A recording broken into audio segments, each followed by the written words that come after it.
दोस्तों, बिहार में असदुद्दीन ओवैसी की पार्टी महागठबंधन में शामिल होना चाह रही है। सिर्फ 6 सीटें मिलने पर भी साथ आने की बात बिहार एआईएमआईएम के अध्यक्ष ने की है। पहले आप उनका ये बयान सुनिए, फिर हम बताएंगे कि ओवैसी आखिर करना क्या चाहते हैं। हम मंत्री पद नहीं मांग रहे हैं, हम आपसे सिर्फ इतना कहना चाहते हैं कि हमारे लिए बिहार में 6 सीटों को सुरक्षित कर दीजिए, और अगर सरकार बन जाती है तो सीमांचल डेवलपमेंट काउंसिल बनाकर सीमांचल को विशेष पैकेज दीजिए। अगर आपकी सरकार बन जाती है तो दलितों और पिछड़ों को और अल्पसंख्यकों को उनकी आबादी के अनुपात में तमाम तर मामलात में उनकी हिस्सेदारी तय कीजिए। दोस्तों, बिहार एआईएमआईएम के अध्यक्ष अख्तरुल इमान ने महागठबंधन में शामिल होने के लिए पहले गुहार लगाई थी और फिर आरजेडी प्रमुख लालू प्रसाद यादव को पत्र भी लिखा। इसके बाद भी जब बात नहीं बनी तो अख्तरुल इमान अपने समर्थकों के साथ लालू यादव के दर पर दस्तक देने के लिए पहुंच गए। 2020 बिहार विधानसभा चुनाव में तेजस्वी यादव का खेल बिगाड़ने वाले असदुद्दीन ओवैसी ही थे।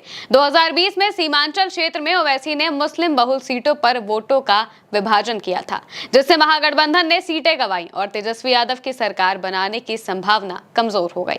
एआईएमआईएम के 2020 चुनाव में बिहार की 20 सीटों पर उम्मीदवार उतारे थे।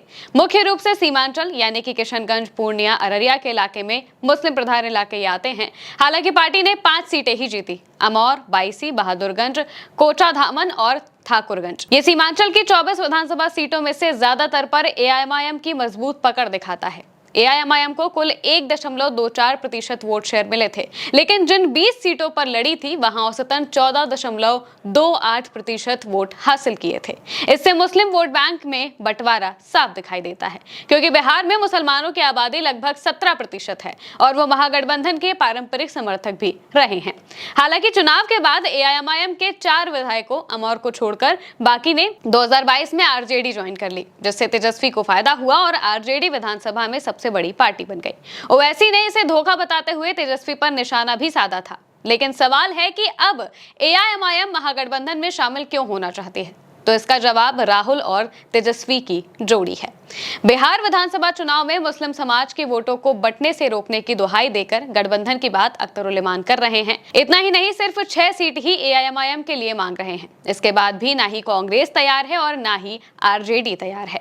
आरजेडी के सांसद मनोज झा पहले ही कह चुके हैं कि असदुद्दीन ओवैसी बिहार में अगर बीजेपी को हराना चाहते हैं और सांप्रदायिक ताकतों को सत्ता में आने से रोकना चाहते हैं तो बिहार में चुनाव लड़ने की बजाय इंडिया ब्लॉक का उन्हें समर्थन करना चाहिए।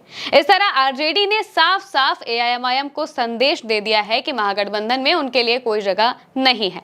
इंडिया ब्लॉक का हिस्सा बनने के लिए ओवैसी की पार्टी भले ही बेचैन हो, लेकिन तेजस्वी और लालू यादव तैयार नहीं हैं। ऐसे में एआईएमआईएम की आखिर क्या मजबूरी है कि वो इंडिया ब्लॉक का हिस्सा बनने के लिए बेताब है? तो इसकी वजह यह है कि बिहार का चुनाव एनडीए और इंडिया ब्लॉक के बीच सिमटता जा रहा है, जिसके चलते एआईएमआईएम की सियासी राह काफी मुश्किल दिख रही है। आरजेडी और कांग्रेस का बिहार में कोर वोट बैंक मुस्लिम है और ओवैसी की नजर भी मुस्लिमों पर ही टिकी है। आरजेडी की पूरी कोशिश मुस्लिम वोटों को एक मुश्त अपने साथ बांध कर रखने की है, जिसके लिए तेजस्वी यादव वक्फ कानून का विरोध करने को लेकर पसमानदा मुस्लिमों तक को साधने में जुटे थे। इसके अलावा राहुल गांधी भी वोट अधिकार यात्रा निकालकर मुस्लिमों को अपने पक्ष में लामबंद करते हुए नजर आए थे। इससे ही ओवैसी की बेचैनी बढ़ गई। राजनीतिक विश्लेषकों की माने तो असदुद्दीन ओवैसी का बिहार में कोई जमीनी आधार नहीं है, बल्कि उनकी पकड़ सीमांचल के इलाके की कुछ सीटों पर ही रही है। राहुल गांधी की वोट अधिकार यात्रा के बाद सीमांचल का माहौल इंडिया ब्लॉक के पक्ष में हो गया है। महागठबंधन बनाम एनडीए की सीधी जंग में मुसलमानों का झुकाव पूरी तरह से महागठबंधन की तरफ होता हुआ दिखाई दे रहा है। इस बार का चुनाव काफी अलग है। ऐसे में ओवैसी की पार्टी को अपनी सियासी उम्मीदें धूमिल होती हुई भी दिखाई दे रही हैं, जिसके चलते उनकी पार्टी बेचैन है। हैदराबाद से बाहर ओवैसी ने जहां भी सियासी जगह बनाई है वहां खुद की राजनीति के दम पर नहीं, बल्कि किसी न किसी पार्टी की बैसाखी के सहारे ही जीते हैं। 2020 में बिहार में उपेंद्र कुशवाहा और बसपा से गठबंधन करने पर 5 सीटें एआईएमआईएम ने जीती थी और महाराष्ट्र में प्रकाश अंबेडकर के साथ गठबंधन कर जीत दर्ज की थी।